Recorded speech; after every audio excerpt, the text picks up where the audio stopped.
मुख्यमंत्री ने कुरुक्षेत्र में इनलैंड कंटेनर डिपो धीरपुर के पीएम गति शक्ति कार्गो टर्मिनल का किया उद्घाटन। कहा, किसानों, उद्यमियों और व्यापारियों की बढ़ेगी समृद्धि, युवाओं को मिलेंगे रोजगार के नए अवसर। पलवल में स्वच्छता पखवाड़े के समापन अवसर पर राहगिरी कार्यक्रम का हुआ आयोजन। खेल राज्य मंत्री गौरव गौतम ने एक पेड़ मां के नाम अभियान के तहत किया पौधारोपण।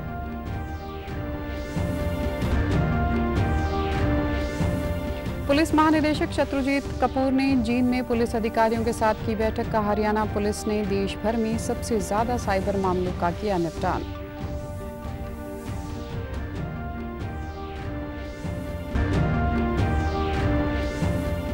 और पंचकुला में प्रवर्तन निदेशालय ने हिमाचल से पूर्व assistant drug controller Nishant Sareen, doctor Komal Khanna और नकली आईबी अधिकारी विनय अग्रवाल के आवास पर मारी रेड।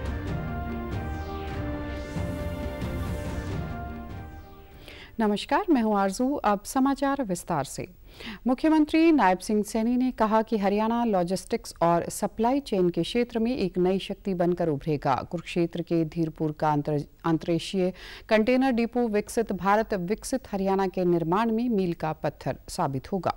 इससे प्रदेश के किसानों, उद्यमियों व व्यापारियों की समृद्धि बढ़ेगी और हमारे युवाओं को रोजगार के नए अवसर मिलेंगे। मुख्यमंत्री कल इनलैंड कंटेनर डिपो धीरपुर के पीएम गति शक्ति कार्गो टर्मिनल के उद्घाटन समारोह को संबोधित कर रहे थे। इससे पूर्व उन्होंने दीप प्रज्वलित कर कार्यक्रम का विधिवत रूप से शुभारंभ किया। उन्होंने कहा कि हरियाणा में दुबई के सर्राफ ग्रुप का निवेश राज्य की आर्थिक नीतियों और यहां के व्यापार अनुकूल माहौल के गहरे विश्वास को दर्शाता है, जो भारत और संयुक्त अरब अमीरात के बीच मजबूत होते आर्थिक संबंधों का भी प्रतीक है। यह केवल एक आधुनिक लॉजिस्टिक सुविधा का लोकार्पण नहीं है, बल्कि यह हरियाणा के सामर्थ्य, किसानों, व्यापारियों व उद्यमियों की समृद्धि और युवाओं के भविष्य को सशक्त करने की दिशा में एक महत्वपूर्ण कदम है।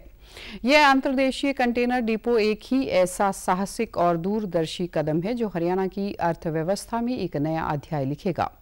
उन्होंने कहा कि आधुनिक सुविधाओं से लैस यह कंटेनर डिपो 18 एकड़ भूमि पर बनाया गया है। इसके अलावा सराफा ग्रुप द्वारा पलवल में 115 एकड़ भूमि पर मल्टी मॉडल लॉजिस्टिक पार्क संचालित किया जा रहा है। रेवाड़ी में भी 30 एकड़ भूमि पर ट्रांसशिप हब विकसित किया जा रहा है। मुख्यमंत्री ने कहा कि पीएम गति शक्ति का विजन है कि देश में इंफ्रास्ट्रक्चर का विकास एकीकृत और समग्र दृष्टिकोण के साथ हो। यह सुविधा न केवल हरियाणा बल्कि पंजाब, हिमाचल प्रदेश और उत्तराखंड जैसे पड़ोसी राज्यों के लिए भी एक महत्वपूर्ण लॉजिस्टिक्स गेटवे के रूप में काम करेगी। पलवल में स्वच्छता पखवाड़े के समापन अवसर पर आज से राहगिरी कार्यक्रम का आयोजित किया गया, जिसमें खेल राज्य मंत्री गौरव गौतम ने बतौर मुख्य अतिथि शिरकत की। इस अवसर पर नगर परिषद द्वारा लोगो लॉन्च किया गया और सफाई कर्मचारियों को जैकेट वितरित की गई। कार्यक्रम के दौरान खेल मंत्री ने एक पेड़ मां के नाम अभियान के तहत पौधारोपण भी किया। गौरव गौतम ने कहा कि पलवल को स्वच्छ और सुंदर बनाने में आम नागरिकों की भागीदारी जरूरी है। स्वच्छता रहने पर स्वास्थ्य भी ठीक रहेगा। स्वस्थ मन ही एक समाज को अच्छा और विकसित बना सकता है। पलवल शहर को साफ और सुंदर बनाने के लिए जिला प्रशासन द्वारा अथक प्रयास किए जा रहे हैं, जिसमें सामाजिक संगठनों का भी सहयोग मिल रहा है। उन्होंने बताया कि राहगिरी केवल एक कार्यक्रम नहीं बल्कि एक जन आंदोलन है जो सभी के सहयोग से सफल होगा और स्वच्छ, सुंदर और हरित पलवल की परिकल्पना को साकार करेगा। और स्वच्छता किसी व्यक्ति के लिए नहीं, ये समाज का एक ऐसा काम है, हम सब व्यक्तियों को मिलकर करना चाहिए। अगर स्वच्छता रहेगी तो स्वास्थ्य भी उसके साथ आता है, और स्वास्थ्य जब होता है तो अच्छे मन से व्यक्ति समाज के लिए, अपने लिए और देश की प्रगति के लिए आगे काम कर सकता है। मुझे लगता है कि समय समय पर इस देश के यशस्वी प्रधानमंत्री श्री नरेंद्र मोदी जी जिस प्रकार का संदेश देश और दुनिया को स्वच्छता को लेकर देते हैं, हम सब युवा मिलकर उस पर आगे बढ़ते हुए अपने देश को, अपने प्रदेश को, अपने पलवल को स्वच्छ बनाने के लिए संकल्पित है। हमारा प्रयास है सबके साथ मिलकर पलवल स्वच्छ हो, सुंदर हो, भव्य दिव्यता और भव्यता के साथ आगे बढ़े। स्थानीय नागरिकों ने कहा कि राहगिरी कार्यक्रम का उद्देश्य पलवल को स्वच्छ, स्वस्थ और जागरूक शहर के रूप में विकसित करना है। इसके जरिए लोगों में जागरूकता बढ़ेगी।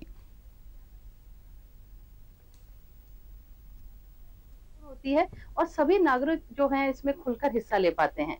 तो इस तरह की एक्टिविटी होती रहनी चाहिए, चाहे संडे के संडे ही की जाती है, महीने में चाहे एक ही बार हो, लेकिन होनी चाहिए। पिछले 2 सालों से जो ब्रेक लगा हुआ था राहगिरी के कार्यक्रम में, और आज ये जो शुरू किया है, बहुत अच्छा कार्यक्रम रहा। मैं तो कहूँगा आने वाले दिनों में भी महीने में कम से कम 1-2 बार इस तरह के कार्यक्रम आयोजित किए जाएं, जिससे लोगों के अंदर अपने स्वास्थ्य के प्रति, वातावरण पर्यावरण के प्रति जागरूकता फैले और लोग आगे आए। पुलिस महानिदेशक शत्रुजीत कपूर ने कहा कि ऑनलाइन ठगी के मामलों का निपटारा करने के मामले में हरियाणा देश भर में अव्वल रहा है। उन्होंने लोगों से साइबर धोखाधड़ी के प्रति सतर्क रहने का आह्वान करते हुए फ्रॉड होने पर तुरंत पुलिस को सूचित करें। इसके अलावा उन्होंने कहा कि विभाग में पदोन्नति की प्रक्रिया जल्द ही शुरू की जाएगी। वे आज जींद में पुलिस अधिकारियों के साथ समीक्षा बैठक के उपरांत पत्रकारों से बातचीत कर रहे थे। गत शुक्रवार गाँव खरक रामजी में शराब ठेकेदारों की हत्या को लेकर उन्होंने बताया कि इस मामले में आज अधिकारियों के साथ रिव्यू किया गया है और 4 लोगों की गिरफ्तारी हो चुकी है। उन्होंने स्पष्ट किया कि इस हत्या के पीछे शराब के ठेकों की नीलामी नहीं, अपितु मृतक के खिलाफ भी करीब 10 आपराधिक मामले लंबित थे और उसका भाई भी जेल में है। एक अन्य सवाल के जवाब में डीजीपी ने कहा कि जमानत पर आकर अपराध करने वालों की कोर्ट से जमानत निरस्त कराई जा रही है। और इन्होंने 4 लोगों को राउंड अप किया है। बहुत जल्दी जो बाकी बचे हुए लोग हैं उनको भी पकड़ा जाएगा और इसमें अच्छी लीड्स आई हैं। रंजिशन ये घटना हुई तो इसमें जो मरने वाला है उसके ऊपर भी करीब 10 मुकदमे हैं और मर्डर और आर्म्स एक्ट के। इसी तरीके से एक ब्रदर है जो जेल में है तो उस पर भी काफ़ी केसेस हैं। तो रंजिश ये 2 ग्रुप्स के अंदर थी जिसकी वजह से ये घटना घटी और इसमें 4 लोग राउंड अप हुए हैं। तो बाकी भी जो लोग हैं उनको भी जल्दी इसमें पकड़ा जाएगा। जींद जिले की जो ठेकों की नीलामी है वो लगभग पूरी हो चुकी है। तो यहाँ पे इस पर्टिकुलर घटना के पीछे ठेकों की कोई वजह नहीं है, ये एक रंजिशन घटना घटी है कि जो लोग जमानत पे आने के बाद अगर अपराध करते हैं तो उनकी जो पुराने केसेस में जमानत है उसको कैंसिलेशन के लिए हम एप्लीकेशन लगाते हैं कोर्ट में। कईयों में अदालतों ने उनकी पुराने केसेस में बेल कैंसिल की है। प्रदेश सरकार के नशा मुक्त अभियान को मजबूती से पुलिस विभाग आगे बढ़ा रहा है और इसके लिए पंचायतों में जागरूकता अभियान चलाए जा रहे हैं और इसमें काफी सफलता भी मिली है। पूरे देश में माननीय प्रधानमंत्री जी की उनकी जो मुहिम है उसको आगे बढ़ाया जा रहा है और प्रदेश में भी जो हमारे बहुत बड़ी संख्या में ऐसे गांव हैं नशा मुक्त उनको किया जा रहा है। और कोशिश ये है कि जो शहर और गांव खासतौर पे जो पंजाब से लगते हुए इलाके हैं उनको जहाँ पे थोड़ा प्रचलन बढ़ गया पिछले कुछ समय से, उनको पूरी तरह से नशा मुक्त किया जाए। और करीब 50% गांव इस प्रकार के हो चुके हैं जहाँ पे नशा बहुत कम उसको किया जा चुका है, पूरी तरह से नशा मुक्त उनको घोषित किया जा चुका है। जो साइबर क्राइम्स हैं उसके अंदर हमारा जो हरियाणा की जो स्थिति है बहुत बेहतर है। पिछले वर्ष की बजाय जो इस बार का डिफ्रॉडेड अमाउंट है, जितना जो ठगी का अमाउंट अगर कुल उसको मिला करके देखें तो करीब 50% की उसमें कमी आई है। पंचकुला में आज प्रवर्तन निदेशालय ने रेड मारी। ईडी ने हिमाचल के पूर्व assistant drug controller Nishant Sareen, doctor Komal Khanna और नकली आईबी अधिकारी विनय अग्रवाल के आवास पर यह रेड मारी। पंचकुला के सेक्टर 20 स्थित सन सिटी परिक्रमा सोसाइटी में उनके आवास पर सुबह 4 बजे ईडी ने छापेमारी की। समाचार लिखे जाने तक छापेमारी चल रही थी। गौरतलब है कि assistant drug controller Nishant Sareen के खिलाफ विजिलेंस द्वारा वर्ष 2019 में केस दर्ज किया गया था। 2019 में विजिलेंस ने सरीन के खिलाफ फार्मा कंपनियों से घूस लेने के संबंध में भ्रष्टाचार का मामला दर्ज किया था। मुख्यमंत्री नायब सिंह सैनी ने कल अंबाला छावनी में ऊर्जा और परिवहन मंत्री अनिल विज के आवास पर पहुंचकर उनका हालचाल जाना और उनके जल्द स्वस्थ होने की कामना की। इस दौरान मुख्यमंत्री को अनिल विज ने शॉल भेंट कर सम्मानित किया। गौरतलब है कि ऊर्जा मंत्री अनिल विज के पांव में फ्रैक्चर की वजह से चिकित्सकों ने उन्हें आराम करने की सलाह दी है। इस मौके पर कई गणमान्य व्यक्ति मौजूद रहे।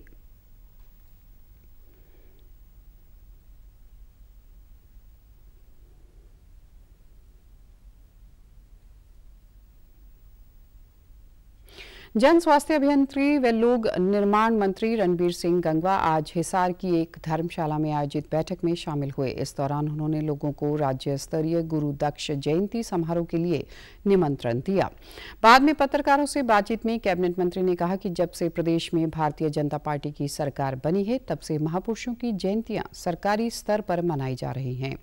इसी कड़ी में महाराजा दक्ष प्रजापति की जयंती 13 जुलाई को भिवानी में मनाई जाएगी। एक अन्य सवाल के जवाब में उन्होंने कहा कि प्रदेश के वंचित वर्ग को भाजपा सरकार ने हर सुविधा प्रदान की है। इसी कड़ी के अंदर महाराजा दक्ष प्रजापति की जयंती आने वाली 13 जुलाई को भिवानी के अंदर, मेला ग्राउंड भिवानी के अंदर जो है वो मनाई जाएगी, जिसके लिए आज समाज के मौजूद लोगों को आज मीटिंग बुलाई और मीटिंग के अंदर सबकी जिम्मेदारी लगाई गई है कि ज़्यादा से ज़्यादा संख्या में हिसार से भिवानी पहुंचने का काम करें। सभी लोगों के अंदर जोश है। मैं समझता हूं कि 10,000 के करीब लोग जो है हिसार से भिवानी पहुंच करके उसमें शामिल होंगे और पूरे हरियाणा प्रदेश से एक ऐतिहासिक कार्यक्रम इस बार गुरु दक्ष जयंती का होगा। हरियाणा कृषि विश्वविद्यालय में प्रदर्शन पर बैठे छात्रों के साथ हुई बैठक के बारे में बताते हुए उन्होंने कहा कि छात्रों की बातों को ध्यानपूर्वक सुना गया और उनकी जायज मांगों को पूरा किया गया है। उन्होंने कहा कि विश्वविद्यालय के छात्र छात्राओं को राजनीतिक पार्टियों के बहकावे में नहीं आना चाहिए। जायज मांगों के लिए प्रदेश सरकार हमेशा विद्यार्थियों के साथ है। और एक विधायक चारों की ड्यूटी लगाई थी और उनसे विस्तार से बात की, सारी बातें बच्चों की सुनी है और उनकी बात तकरीबन जो उनकी डिमांड है उस पर सहमति भी जताने का काम हमने किया था। और मैं समझता हूँ कि देखिए स्टूडेंट है, पढ़ रहे हैं और जो भी कोई इनजस्टिस उनके साथ हुआ है उनके खिलाफ भी कार्रवाई, जो ऑलरेडी जो FIR भी दर्ज है, सारी चीज़ें हैं। लेकिन जो बच्चे पॉलिटिकल पार्टियों के धक्के में ना चढ़े, जो पॉलिटिकल पार्टियां हैं वो अपनी रोटियां सेकने का काम इस तरीके से करती है। मैं समझता हूं कि पॉलिटिकल पार्टियों को भी बच्चों के भविष्य से खिलवाड़ नहीं करना चाहिए। उनके जो बेटे हैं उनको उकसाने का काम ना करें। हाँ, जो डिमांड, जो जायज़ डिमांड है उसके लिए तो धरना ना भी करे तो भी सरकार हमेशा साथ है। ये तो ऐसी सरकार है कि 24 घंटे तो माननीय मुख्यमंत्री मिलते हैं, मुश्किल से 2-3 घंटे सोते हैं और चाहे सुबह जाओ शाम को जाओ। कैबिनेट मंत्री विपुल गोयल ने आज फरीदाबाद के सेक्टर 37 और 11 में करोड़ों की सौगात देते हुए RMC से बनने वाली डिवाइडिंग रोड का उद्घाटन किया। पत्रकारों से बातचीत में उन्होंने कहा कि इन क्षेत्रों में सामुदायिक भवनों का भी निर्माण किया जाएगा ताकि गरीब लोग जहां अपने बच्चों की शादियां कर सकें और अन्य धार्मिक सामाजिक कार्यक्रम भी संपन्न हो सकें। मुख्यमंत्री की सोच है कि जनता की सुविधा के लिए हर क्षेत्र में सामुदायिक भवन बनाए जाने चाहिए। प्रदेश सरकार जन कल्याण के लिए प्रतिबद्ध है। वहीं कांग्रेस द्वारा संगठन बनाए जाने के सवाल पर उन्होंने कहा कि राहुल गांधी हरियाणा में 1 महीने में संगठन बनाने की बात कर रहे थे। कांग्रेस अभी तक विधानसभा में विपक्ष के नेता का चुनाव नहीं कर पाई है तो संगठन कैसे खड़ा करेगी।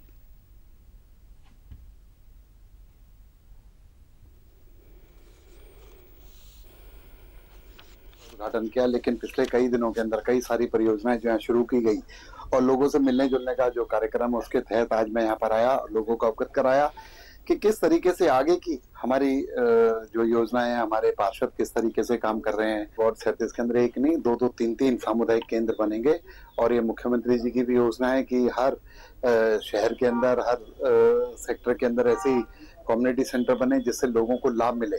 चाहे सामाजिक कार्यक्रम हो, चाहे गरीब लोगों के घर में शादी ब्याह की बात हो, उन्हें लाखों रुपए बैंकेट के रूप में ना खर्च करने पड़े, उनके अंदर हम अपना जो 13 साल से कुछ नहीं बना सके। राहुल गांधी जी आए थे वहाँ पंचकुला के अंदर, 1 महीने के अंदर संगठन दे दूंगा। अरे भैया, तुम्हारे इस बरबर में बैठे हैं सारे के सारे विधायक, एक नेता पोजीशन तो दे दो, वही नहीं लेकर जा सके, संगठन क्या देंगे? इनकी बातें हैं और कुछ नहीं।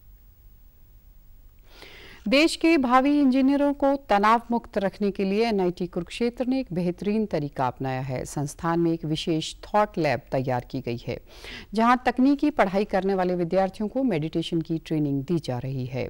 थॉट लैब में एक मेडिटेशन रूम, लाइब्रेरी और विजडम हॉल तैयार किया गया है, जिसमें अच्छे विचारों के चित्र अंकित किए हैं।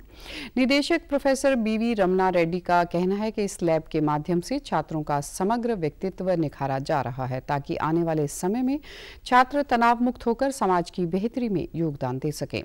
राष्ट्रीय शिक्षा नीति के तहत थॉट लैब को बीटेक प्रथम वर्ष के विद्यार्थियों के लिए पाठ्यक्रम में शामिल किया गया है। माउंट आबू और हैदराबाद से आए विशेषज्ञ विद्यार्थियों को ध्यान क्रियाओं के गुर सिखा रहे हैं।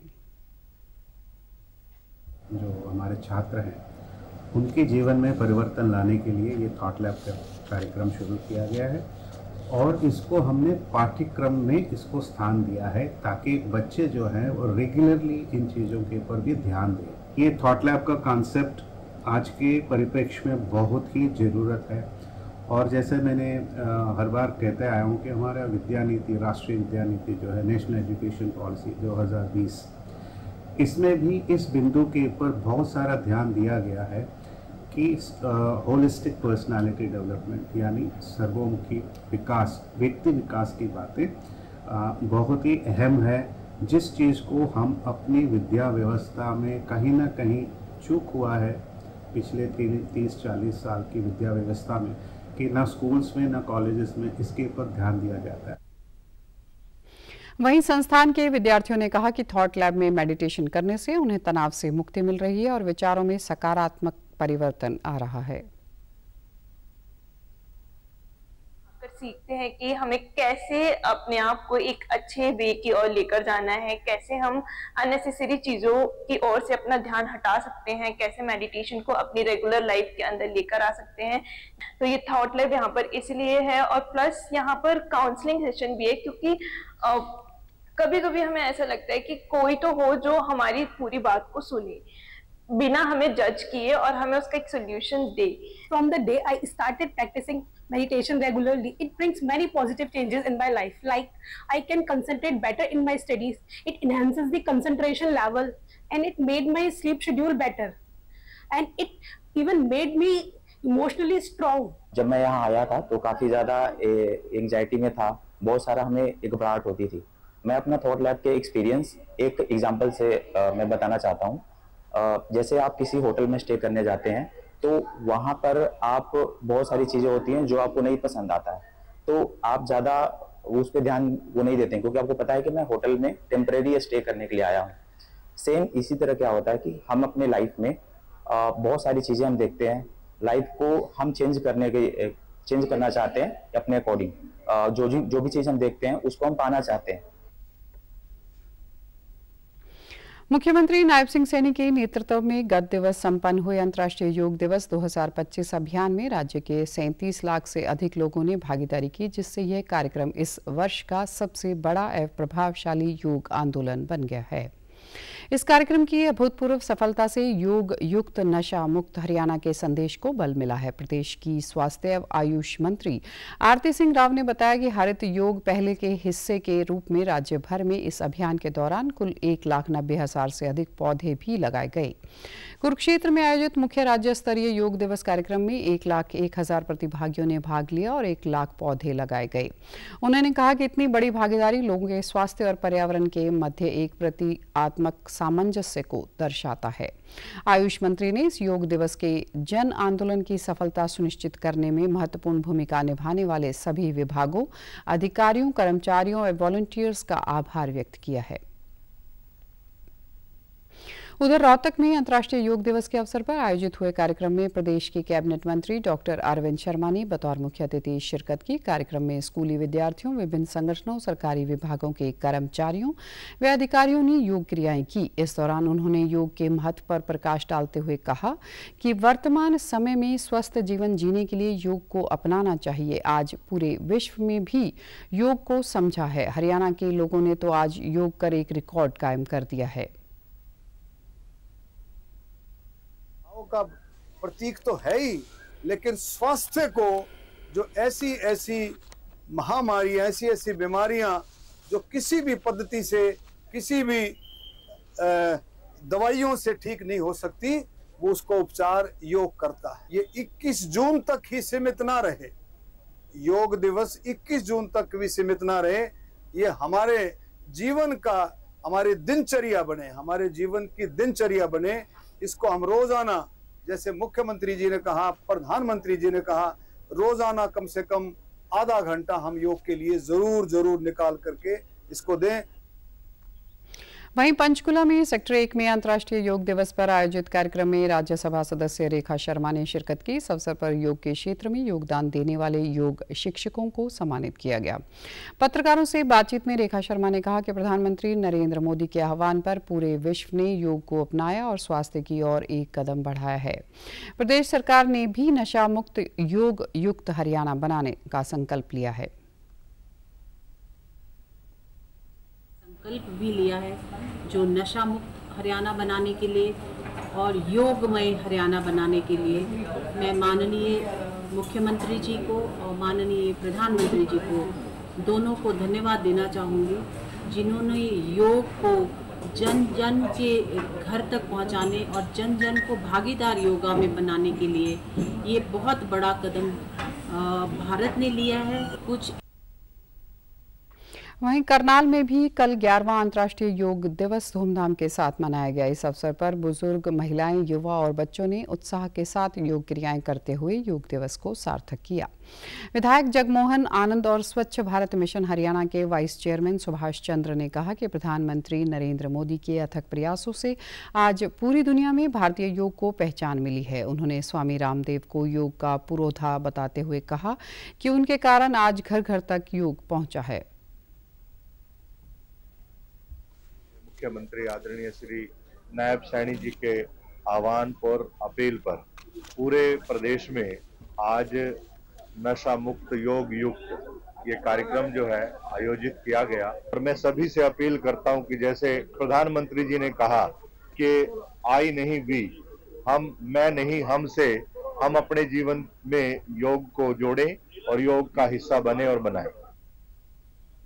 वहीं योग सहायकों ने कहा कि योग हमें शारीरिक ही नहीं बल्कि मानसिक रूप से भी मजबूत बनाता है। आयुष विभाग योग को लोकप्रिय बनाने के लिए दिन रात प्रयास कर रहा है। 35 योग सहायक पॉइंट कोर्ट है करनाल में हमारे, और हर गांव में व्यायामशाला है। वो गांव-गांव में जाकर लोगों को प्रेरित करते हैं और उनको योगाभ्यास करवाते हैं और उनको इसकी महत्व इनको बताते हैं कि किस तरीके से हमें सुबह उठना चाहिए, किस तरीके से हमें योग को अपने जीवन में अपनाना चाहिए। अंतर्राष्ट्रीय योग दिवस के अवसर पर कल अंबाला के बराड़ा में कार्यक्रम का आयोजन किया गया, जिसमें बड़ी संख्या में लोगों ने एक साथ योग किया। इस मौके पर अंबाला की मेयर शीलजा सचदेवा ने भी योग किया और लोगों को योग के फायदे बताए। उन्होंने कहा कि प्रधानमंत्री नरेंद्र मोदी के नेतृत्व में विकास और विरासत के नारे को सार्थक करने का काम किया गया है।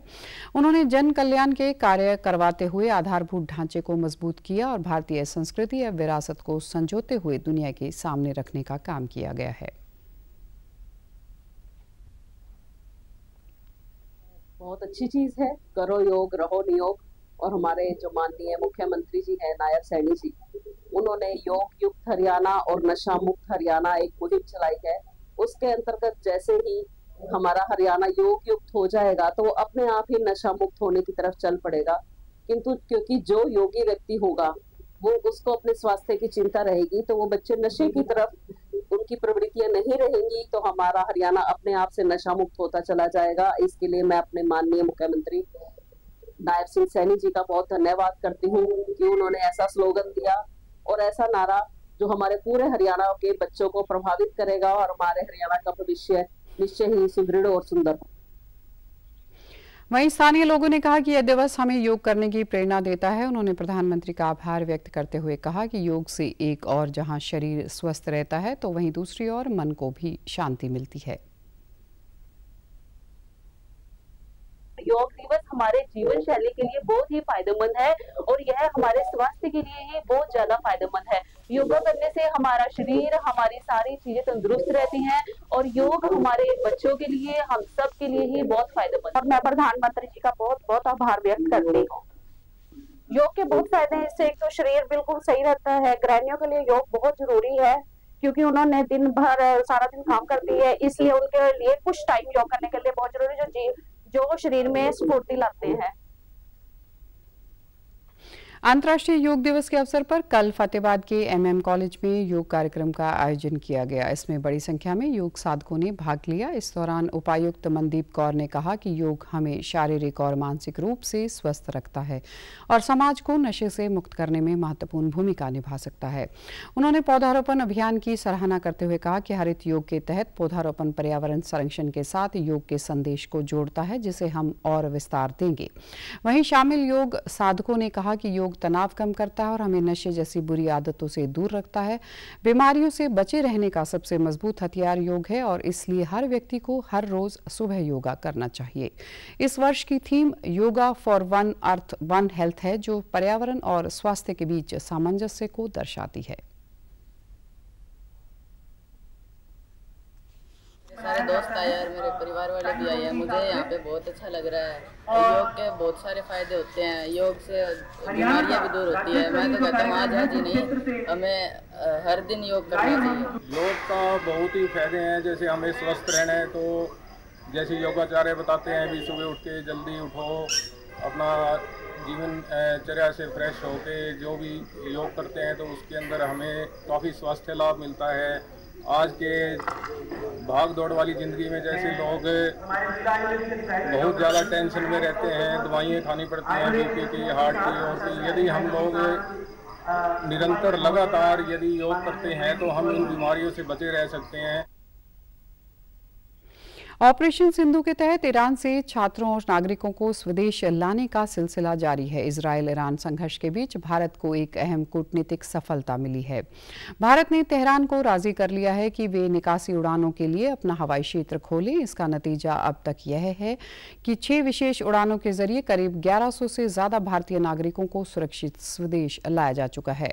इसी कड़ी में माशहद से मेहन एयरलाइंस की एयरबस 290 भारतीयों को लेकर दिल्ली पहुंची, जिनमें ज्यादा छात्र थे जो संघर्ष के बीच फंस गए थे।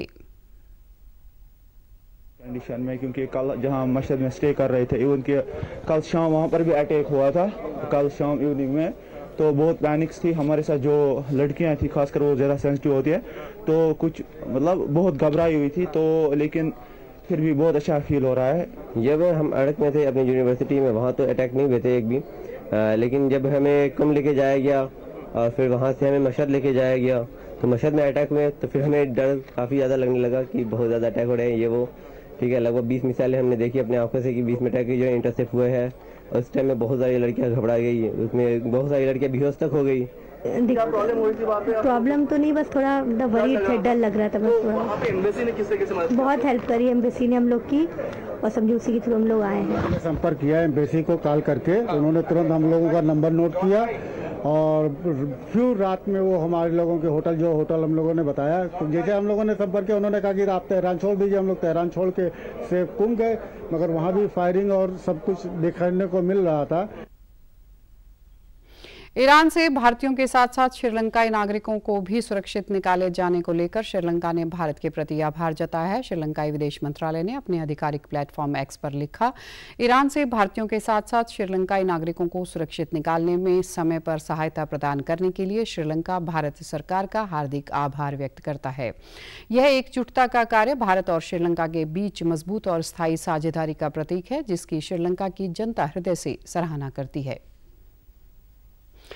उत्तर भारत में मानसून की आहट के साथ गर्मी से राहत मिलती नजर आ रही है। मौसम विभाग ने बताया कि अगले 2 दिनों में मानसून दिल्ली और अन्य क्षेत्रों में पहुंच जाएगा।